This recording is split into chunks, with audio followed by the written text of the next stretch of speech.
Hello and welcome to the Learning to See podcast. I'm Jen Allred, your host, and today I get to introduce you to Pamela Alderman, founder of Healing in Arts, an organization that brings hope and healing around the world through collaborative community art projects. Look in the show notes below for some helpful links, and remember that to get access to all the bonus content like videos, downloads, inspiring and helpful links, art prompts and reflection questions, etc., pop on over to Patreon to check out the different membership opportunities available at Learning to See Studio. Okay, are you ready? Let's jump on in and learn to see how making art can connect us together to bring beauty out of pain and light into darkness. Well, hi, Pamela. Thank you so much for taking the time to chat with us about all the inspiring things you're doing with art and healing. Would you mind, for those who've never met you before, introducing yourself, like where you're from, how you got into art, any kind of fun, quirky things about you that you want to share?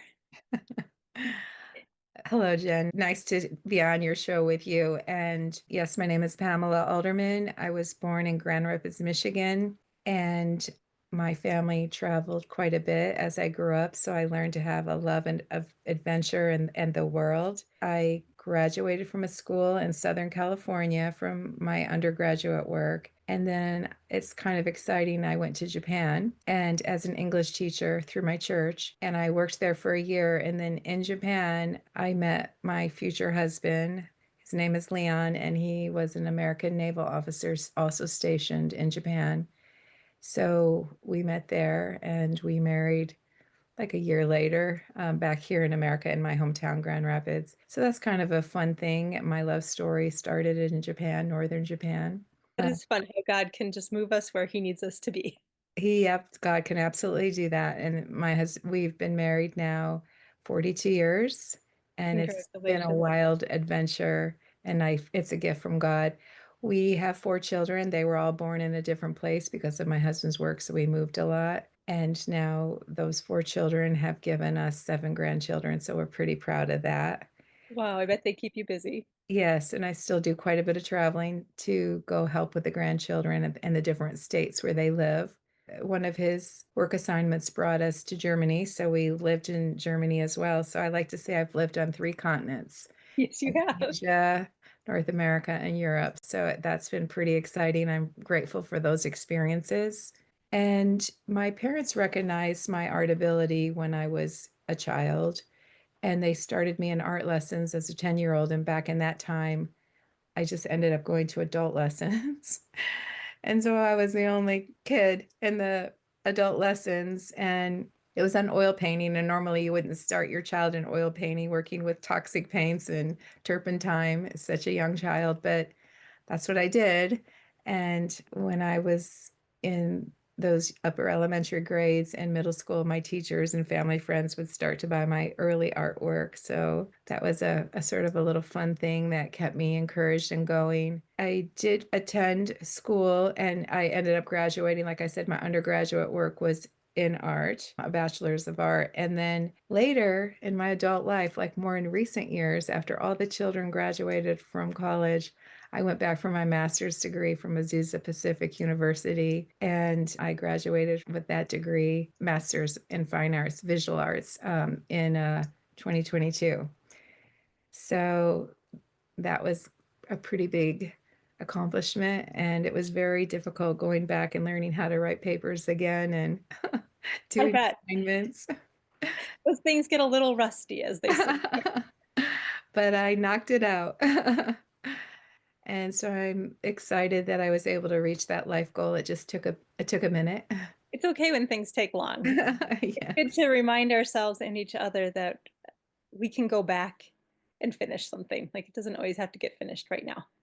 It's interesting because I had been accepted at Wheaton for a master's program right out of my undergraduate work. And then I went to Japan instead. So I gave up that opportunity and I thought, ah, missed my chance. But decades later, the opportunity came back. Yeah. And then in going back to school and kind of dusting off that writing skill that you have, did that help you get moving on the book that you wrote? Yes, absolutely. Some of the school assignments are part of what I've also put into the book. Just to back up a minute, I started out our married life doing some like commission work, and so I was painting here and there. And then, as just I have a baby, I have another baby, I have another baby, I just stopped painting. It's like for 15 years, my later 20s, all through my 30s, I didn't paint at all. And there just wasn't time. We were moving so much. We were living an adventurous life. The house was just bouncing with children. And so then when the children started leaving for college, I started painting again in my mid 40s. And that's where a whole new art career opened, which I was not counting on. But simultaneously with that art career, I started blog posting. And so it was like dusting off my artistic skills, dusting off my writing skills after that commitment into as a mother raising the four children. And so it was just slow. Like I felt really rusty. It was slow and I felt, I'd lost confidence. And so I just had to grow into all of that again and build up the courage. And then as school started, then yeah, I was really immersed in writing. So that really helped further hone in on my skill. So I really appreciate all the writing and all the assignments I had to do. And writing a thesis paper was like, oh, a book's not that hard after you've written a thesis paper. Right. Just Just keeps a few more going. pages. A couple. The main title is Studio Without Walls. Yes, and it's my story of forgiveness, hope, and healing through art. Wow. And do you think that book would have been possible if you had gone to college in Wheaton right off the bat and not gone to Japan and not raised four kids and No, yeah. no, I would not have had the same sort of story. And the book is about some of my childhood trauma. My parents divorced in the 70s, and that's when divorce was still very uncommon in America. And so, uh, especially in the church, people didn't know what to do with divorce. I attended church alone as a 12-year-old because my parents stopped going for that period of their lives. And it's the church I grew up in my entire life in the Midwest. For a whole year, I sat by myself because people didn't know what to do with a child just coming to church by themselves. And so God was already teaching me resilience and courage from a very young age. And so some of my childhood story is woven in and out of the book. So it's like the thread. My childhood story is the thread through the book, and then art installations that I built over the course of the next 14 years on forgiveness or on letting go, or just all the different topics that each art installation, these public installations, were centered around. Those were just also part of how I was learning to just grow in my own life, grow emotionally, grow spiritually. I was sort of taking my own like growth assignments, my personal growth assignments, turning them into an art installation and then inviting the public to interact. And that's kind of how that all came about. And then there was just such tremendous success in the amount of people coming to the installations. The numbers were just so gigantic, like thousands of people, that's where someone came along and said, you should start a nonprofit. And then that's where I started Healing in Arts with an S. And it was through that nonprofit I have been learning how to minister to people in the margins, children that are at risk, children that are vulnerable with disabilities, veterans struggling with PTSD, women who are survivors of some sort of sexual trauma, refugees, just all kinds of these groups that are in the margins. And that's the groups that we create these community art projects with. And then we make these beautiful art pieces with those groups. That's what we do through our nonprofit. It's sort of healing through interactive art. Yeah, and they are super terrific. The one you submitted for the care book, the letting go, that is super cool. I think a lot of people when they think of interactive community art, they think of eh, not really great art, but the stuff that you're putting together and inviting them into that process when it all comes together, it's great art as well. Yeah, so the original painting, we showcased that one at the Amway Hotel during a citywide art event in Grand Rapids called Art Prize. It was like a 24-foot seascape, and I painted it with fabric, with tulle fabric. I used the Mod Podge to glue the fabric. And it was mixed media because it was the fabric and it was also layered with transparent paper and with some acrylic paint. And in the transparent paper were like the white caps of the waves. And people wrote let go notes as well as my personal own let go notes. The words were somewhat hidden because then they were just collaged into these waves. So the paper had folds and different things in it. And then in front of it, we had this large area of netting that came out about 8 feet from the painting and extended the 24 feet. And people could write their own personal let go note on like donut paper. So you could hear it crumple. So you write the let go note, you could crumple it, and then you could toss it into the sea towards the painting inside this netting. And 65,000 people interacted with that painting. It was just crazy. That is amazing. That whole summer leading up to the installation, I was writing my own let go notes each day. Like I was trying to go through all the different childhood things I needed to forgive. And each day I would write a note or two or three and crumple it up and throw it over the edge of the bed. And then I just left them there all summer. So the notes piled up as high as our bed. I wrote 1,000 let go notes.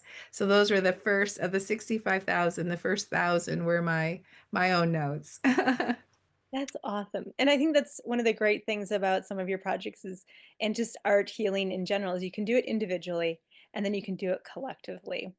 Yes. Yeah, and And ways it's of healing interesting each because one of our recent projects is called Red Jeans Redemption, and it's done with both men and women. We started out with just women, but then men wanted to also participate, so we just opened it up. Now, this is a much smaller project. It's not like the thousands and thousands that I did when I had the public installations, but these are our workshops. We've done 6 workshops since January.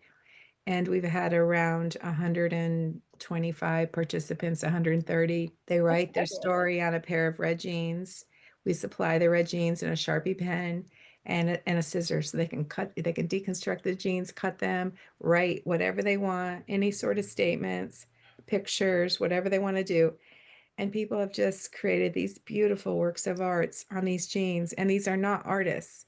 Most of the people coming to our workshop are just, regular folks that are attending the workshop because they want to heal from a past trauma. And we have a trauma therapist there and the artist team. People write feedback forms afterwards. And one of the comments that was written about the most was, it was so healing to heal in community, like to be there in a group and to be working on each person had their own pair of jeans, but to do it in a room full of other survivors.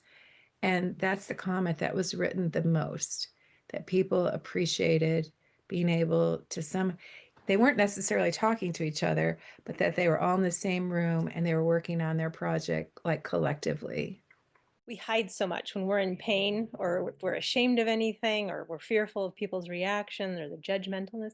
We hide it and it just like ferments kind of. So to bring it out into the light and the community like that without having to be super vulnerable. I mean, there's a vulnerability to be sure, right? Of Yes. attending, just coming to that workshop, but then to realize, oh my goodness, I am not alone in this. Yeah, and when people see that there's other survivors and they're all there too, they're feeling vulnerable, but they want to have the courage and they want to get their story out, to articulate it through the art with words or without words, but just to have the creative expression to be part of their healing journey. And people have said, wow, just doing that creative exercise has really helped process. It might not process everything, or it might not process in the same way for each individual, but it does process at least part of the healing journey. Yes. And God somehow is using the art as his healing balm, and it's healing the people who are attending our workshop, whether it's a sexual trauma or it's a military person, a veteran facing PTSD or struggle with suicide, just coming into community, making new friends, feeling that sense of being together instead of isolated, a home alone, has been a real significant part of our art mission, is building that community. The healing art within community has been a very powerful combination of for people to feel that sense of hope and renewal. Yeah. How do you think you create that invitation that people feel welcome to come? Because like you said, these are not trained artists, these are not art students, these are just regular people that have suffered something. And you create this opportunity, this workshop for them to come to. And I think that's a big step for people to take is to go. How do you create that invitation, that safety for them? Yeah, so again, it is an invitation that we extend out. Maybe they see us online and they see our projects. Maybe they're attracted to the projects. Some of the things are just so beautiful. And of course, beauty is something that draws us as the human beings and it speaks to our souls. I think we offer a kind of a low key environment. There's not pressure. We break down the artistic steps very simple. So people feel like that they're not failing because maybe their third grade art teacher said, "You're never going to be an artist." And so then all their lives, they don't dare draw anything or express themselves creatively because they have that in their head that their teacher told them that they're a terrible artist. But we say, "You're just painting a little tile here." Just choose the colors you like, and this is the area of the tiles you paint. I had a couple of veterans this past week and say, "Well, I can't paint." I go, "Okay, well, here's a little bit of white paint and a brush. Can you just brush back and forth the white paint on the tile?" They go, "Oh, yeah, well, we can do that." Well, if they can do that, then what about adding a little bit of red and maybe a little bit of blue or something? And so if we just break it down, they're like, "Oh, sure, I could do that." And then when we put these tiles together, they form these beautiful collage pieces that maybe 100 people or just whatever number of people have added. Their little small tile now becomes this huge piece of art. And they're like, "Oh my gosh, that's so beautiful." And they all try to find their little tile that they painted. And so then they feel very proud that they were part of something that's beautiful, but it was also meaningful to them in some sort of way because we talk about, okay, well, this workshop is like the genes, it's processing your a very traumatizing experience in your past. Or we've worked with youth involved in the justice system, and maybe we're painting tiles and it's forming this butterfly, and we talk about how a butterfly, it travels from Canada all the way down to the San Andreas Mountains in Mexico, and it's had to learn resilience and to just keep going, and how they all have to huddle together on these trees throughout the winter in the mountains there in Mexico to stay warm and to survive. They needed one another. And then we talk about how we need one another because we cannot survive when we're alone. And so we connected to a story from nature, some sort of illustration that gives people some hope and some inspiration and something to think about. But simple, it's not complicated. Yeah, one of the pictures you sent over is, I think, one of those tile workshops. It's two yellow birds and a branch. Yeah. Do you put all those tiles together and like do you outline the shapes on each one? How do you work that out? We do it different ways. Maybe it's for everyone, like just paint your own version of a tree. And they say, "Well, I can't paint a tree." I'm like, "Okay, well, can you draw a circle and a stick like a lollipop? That's your tree." They're like, "Oh, I can do that." And so it then, choose your colors, fill in the circle and fill in the background. And then it's just amazing how beautiful the piece is. But that particular piece with the daytime bird scene and then the nighttime bird scene, we did pre-draw the lines, and then we had areas, tape down areas, like, so paint everything. We gave them several tones of blue or purple or whatever color, paint all the areas that are untaped. And then we pull off the tape, and now all the areas that are left paint various tones of yellow. We did those with the middle school girls that were involved with the justice system. So the judge comes, the probation officers, like everyone's involved in the project. And then we're going to have a special unveiling next week at the Grandpa's Art Museum. And the judge is buying the girls some cocktail fancy dresses to wear. Oh, wow. That's super fun. It's very cool. Very different than what I was expecting to hear. Because usually you divide the groups of people. So, like the judges and the girls would be separate, but it's cool that you've brought all the layers together. Everyone's together. Everyone's together working on creating something beautiful together. And the girls can talk to the judge, and the judge is talking to them. It's such a beautiful environment of love and compassion and inspiration. And I think a huge encouragement for these at-risk girls because they've probably come from some very difficult backgrounds. And then they come into this setting where people are loving on them and people are talking to them and listening to them and caring for them. Yeah. Basically, what we're doing is we're caring for people through art. Art is just the tool. It's a great unifier. And to remind us that all the people in those layers, I'm just thinking of that one group with the birds here, how often they get pitted against each other instead of saying, hey, like we're all in this together to try to create something good for you. we're all human in this thing too. Yeah. It's And really cool. everyone's kind of equal in that setting because we're all just painting the same tiles. I Yeah. mean, obviously, the judge is still an authority figure in their life, and the adults that are on the team, the different, probation officers and therapists and social workers, but everyone's painting the same tiles and it's all going into the same piece. Yeah, really profound and powerful. And that it can be broken down into simple steps for people. I think that's great to know. There's two other things I want to touch base on quick, 'cause I know time runs out so fast on these. You sent over a picture of you and your grandson, I think, working on a piece together.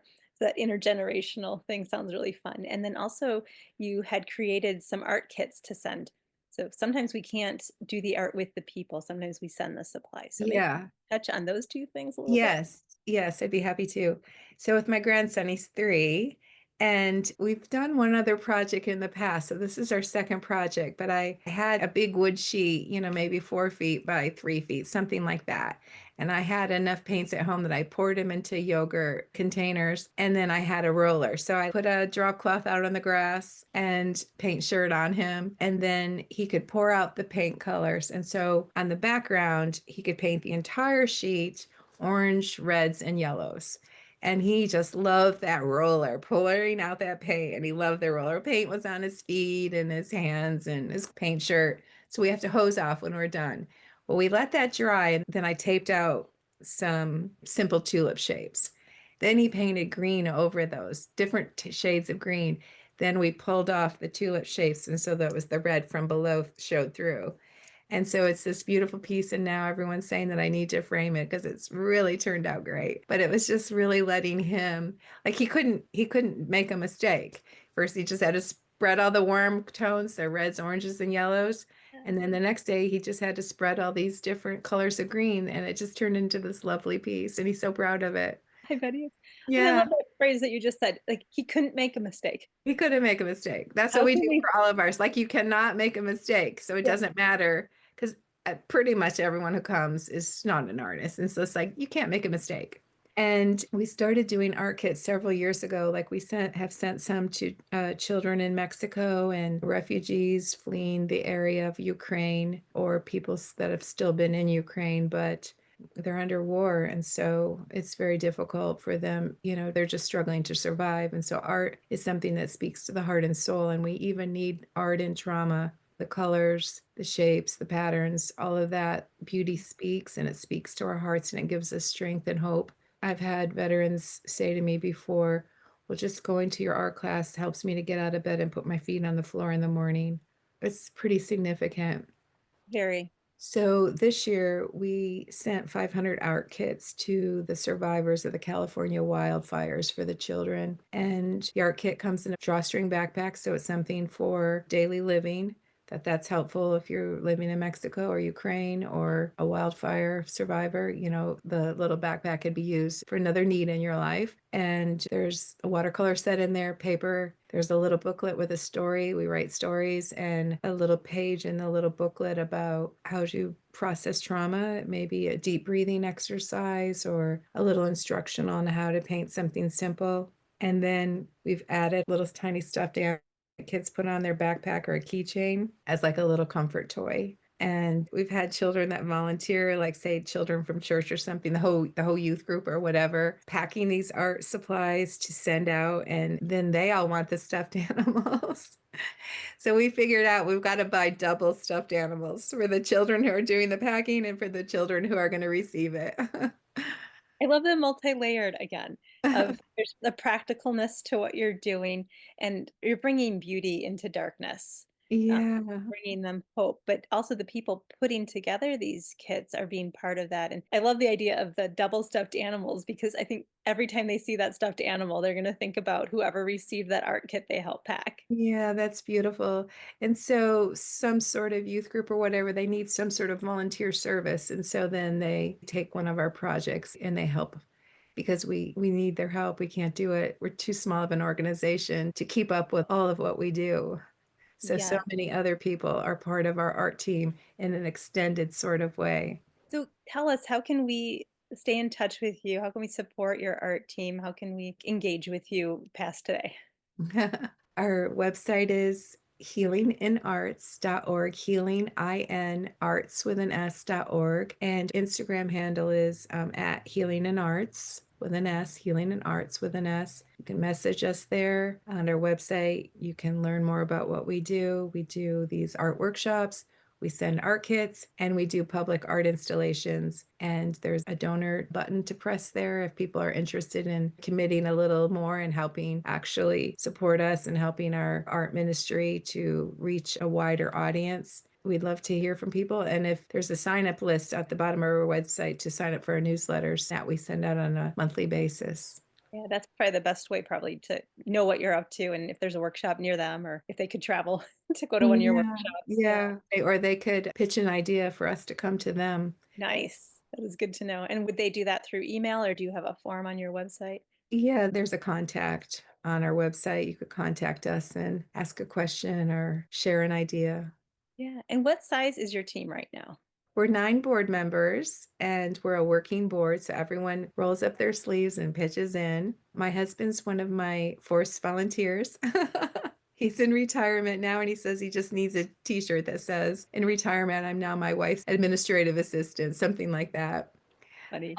So he's very generous with his time and helps out. We have different volunteers from church, the neighborhood, wherever, and they all want to be part of it because it's kind of fun with what we do and they love our mission. We also have artist advocates that may be art studio assistants that we pay and they want to be trained with us and what we do and how we are reaching people through art. We're basically taking the gospel message to the world through the medium of art and just loving on people and encouraging them, giving them a sense of hope that they're not alone and that their day can be a little bit brighter by making a new friend and enjoying art. That's awesome. Well, again, thanks so much for your time. I know we were trying to cover a whole bunch of stuff. Do you feel like there's anything else that you wanted to share from your heart? I don't want to cut something off here.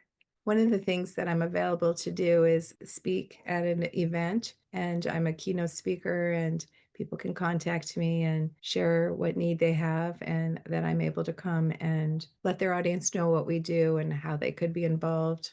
Yes, you've got one Connection. coming up at end of July, right? Pieces, Beauty, and Brokenness. Yes, in York, Pennsylvania. So that's a big thing coming up. Are there any other current projects or workshops that are coming up? This fall at the event in Grand Rapids called Art Prize, we're going to display our red jeans. So we're a featured event at the Art Prize event in Grand Rapids, Michigan, the last 3 weeks of September. So that'll be a really large event. And then over the last 4 years, we've activated our Veterans Memorial Park, and that's a venue now where we showcase the work created by veterans. And so I coach like 22 or so veterans a year, and I help them create their art piece and write their stories. And then they showcase their art for those 3 weeks during our prize. Now I have a larger team for that. I've actually trained up a protege who's taken over that. Her name is Kelly Dentler, and she now leads that Art for Honor. And I work sort of next to her if I'm doing another sort of project with veterans and bringing them aboard. Wow. Yeah, It's a big deal. it's a really big deal. These aren't just like 5 or 6 people. You're talking like hundreds and dozens, and Yeah, the we impact is typically just rippling out. It's so cool to hear today, just like the zoomed out version of the storyline that you've been on and how it continues to just expand. we get about 10,000 visitors a year to this veteran exhibit, and we know approximately the number of people because we've collected yellow ribbons for 2 or 3 of the years where people wrote on yellow ribbons messages to deployed soldiers, and then we've given those messages to people who send care packages to the soldiers, and so we've sent 30,000 yellow ribbons to deployed soldiers. Oh my goodness. I hope people who are listening to this are catching some inspiration. There's little things we can be doing to use creativity to incorporate art into caring for others and spreading God's love in those tangible ways too. Yeah, that's what keeps us going, right? The work is so hard, but it's what God did for me as a child. He gave me hope in a very hopeless situation. And so I just want to share that hope with others that, through his son, Christ Jesus, that we can have life and we can have life abundantly. And art is just part of that abundance for me. Yeah, that's a great note to end on. Thank you so much for the work you're doing. I'll keep praying for you and love following and love seeing the different things that you're up to. So keep up the good work. And it's an encouragement to all your team. It matters. Thank you, Jen. Yeah. It's been Have an a honor.